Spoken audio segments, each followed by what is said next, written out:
రహస్యంగా దేవునికి చెప్పుకోవాలి. మన గుట్టంతా సంఘంలో కాదు రట్టు చేయాల్సింది. ఎక్కడ చేయాలి? గదిలో చేయాలి. ప్రభువా, ఏంటి ఇలా అయిపోయాను నేను? ఏంటి నా పరిస్థితి? నా మాటలేంటి? నా మాటల తీరేంది? లేక నా ప్రవర్తన ఏంది? నా మనసు వ్యక్తిగత ఆలోచనలు ఏంటయ్యా? దారి తప్పిస్తున్నాయి అని ఇవి సంఘంలో చేయకూడదు.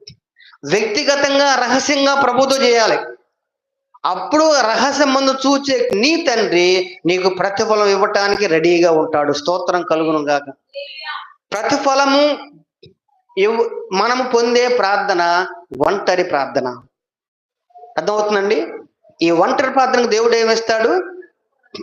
అక్కడ స్పష్టంగా ఏం రాయబడిందంటే, అప్పుడు రహస్యమందు చూచు నీ తండ్రి నీకు ప్రతిఫలం ఇచ్చును. దేవుడు ప్రతిఫలం ఇచ్చేది ఆయన కూడా రహస్యంగా చూస్తాడు. నీ రహస్య ప్రార్థనను ఆయన కూడా రహస్య